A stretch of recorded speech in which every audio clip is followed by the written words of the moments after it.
সভাপতি শ্রদ্ধাভাজন বড় ভাই সাবেক ইউপি সদস্য জনাব দেলোয়ার হোসেন দিলু ভাই, মঞ্চে উপবিষ্ট আমার রাজনৈতিক অভিভাবক, প্রিয় নেতা, সখীপুর উপজেলা পরিষদের সাবেক দুইবারের সফল চেয়ারম্যান, সখীপুর উপজেলা আওয়ামী লীগের বর্তমান সভাপতি আলহাজ শওকত সিকদার, মঞ্চে উপবিষ্ট আজকের অনুষ্ঠানের বরেণ্য অতিথি আমার শ্রদ্ধাভাজন প্রিয় নেতা,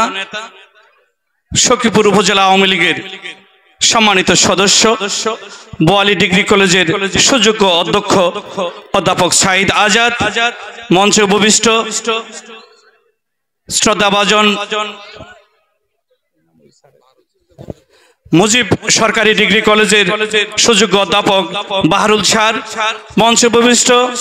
আমার শ্রদ্ধাভাজন বড় ভাই বিশিষ্ট ব্যবসায়ী শফিকুল ইসলাম শফি ভাই, মঞ্চে উপবিষ্ট আমার স্নেহের ছোট ভাই কাকরাজান ইউনিয়ন ছাত্রলীগের সাবেক সফল সভাপতি, কাকরাজান ইউনিয়ন আওয়ামী লীগের সিনিয়র যুগ্ম আহ্বায়ক শেখ ফরিদুজ্জামান ফরিদ, মঞ্চে উপবিষ্ট ৭ নং ওয়ার্ড আওয়ামী লীগ নেতা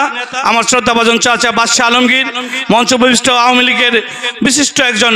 কর্মী, আজকে বিশিষ্ট ব্যবসায়ী হিসেবে পরিচিত শ্রদ্ধাভাজন বড় ভাই আবু কায়সার, মঞ্চে উপবিষ্ট তোলদারা বাজারে বিশিষ্ট ব্যবসায়ী আমার ছোট ভাই ডাক্তার আলামিন সহ সকল নেতৃবৃন্দ, আমার সামনে বসা শ্রদ্ধাভাজন মুরব্বী এবং আমার বাম পাশে বসা মায়েরা, সমবয়সী ভাইয়েরা, ছোট ভাইয়েরা, সকলের প্রতি সশ্রদ্ধ সালাম জানিয়ে আমি ২-৪টি কথা বলতে চাই। আজকে সাপিয়াচালা গ্রামবাসীর উদ্যোগে যে যাত্রা পালা আপনারা দেখতে এসেছেন, এই অনুষ্ঠানটি 2 দিন যাবৎ চলছে,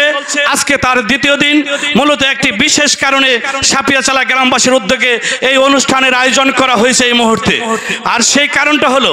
আপনারা দেখতে পাচ্ছেন এই সাপিয়াচালা বাজারের পাশে গেছে আমাদের কালীহাতি থানা। সেই কালীহাতি থানার সাবেক এমপি শ্রদ্ধাভাজন বড় ভাই সোহেল হাসান ইমাম খান সোহেল হাজারি, উনি ডবল ইটের একটি রাস্তা এইখান থেকে মরিচা পর্যন্ত দিয়ে দিছে, যার কাজটি 15 দিনের মধ্যে শেষ হয়ে যাবে। আর আমার সখীপুর থানার আমার ইউনিয়ন পরিষদের মাধ্যমে এবং বর্তমান উপজেলা চেয়ারম্যান লেবু ভাইয়ের মাধ্যমে আমরা এখান পর্যন্ত সেই পাকার থেকে এসে চলে পড়েছি। মাত্র 500 ফুট অর্থাৎ 150 মিটার রাস্তা আমাদের যদি ইট ছলিং হয়, তাহলে আমরা সরাসরি বাগের বাড়ি না হয়ে সরাসরি মরিচা দিয়ে আউলিয়াবাদ হয়ে কালীহাতি হয়ে আমাদের টাঙ্গাইল জেলা গন্তব্যে যেতে পারবো। আজকে আমি আমার অভিভাবককে শুধু বলবো, আপনি 2 বার সখীপুরের উপজেলা পরিষদের চেয়ারম্যান হয়েছিলেন, আপনার কাছে প্রায় আওয়ামী লীগ এর সাথে আপনি প্রায় 60-65 বছর যাবত জড়িত। আজকে আওয়ামী লীগ যে অবস্থানে আছে, গত কয়েকদিন পূর্বে আমাদের যে দ্বাদশ জাতীয় সংসদ নির্বাচন হলো, সেখানে আপনার মাধ্যমে বর্তমান সাংসদকে বিজয়ী করা হয়েছে, যার মূল নেতৃত্বে ছিলেন আপনি। আপনার কাছে শুধু আহ্বান, এই সাপিয়াচালা বুড়িচালা দুর্গাপুর গ্রামবাসী যেখানে 60 টাকা খরচ করে প্রতিদিন 30 টাকা করে সখীপুর সহজে আসতে পারে, সেইখানে আমাদেরকে প্রতিদিন 160 টাকা খরচ করে সেই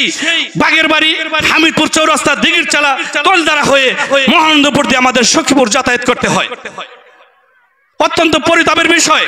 জননেত্রী শেখ হাসিনা আজকে ডিজিটাল বাদ দিয়ে স্মার্ট বাংলাদেশ করতে যাচ্ছে, অথচ স্বাধীনতার 50 বছর পরেও আমরা আমার থানায় যাব, সেখানে প্রতিদিন আমার এলাকার মানুষের 160 টাকা খরচ করতে হয়। রাজনৈতিক ভাষায় 38 বছর যাবৎ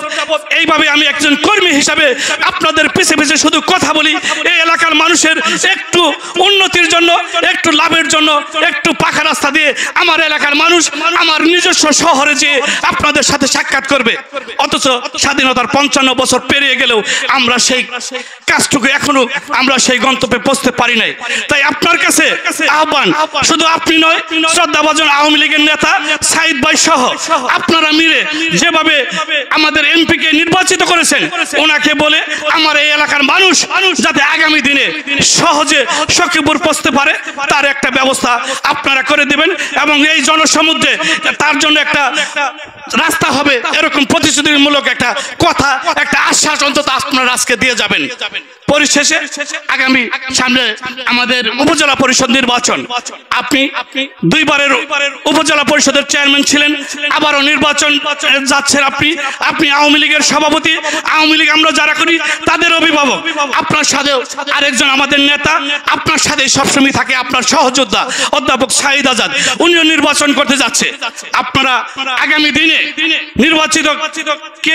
হবেন সেটা আল্লাহ তাআলাই জানে, তবে আমরা আওয়ামী লীগের মানুষ, আমরা আপনাদের সাথে সবসময় থাকি। কে কে প্রার্থী হচ্ছেন আরো সময় আছে, দেখা যাবে প্রার্থী হওয়ার পরে আমরা যেন আগামী দিনে ঐক্যবদ্ধভাবে আপনাদের সাথে থেকে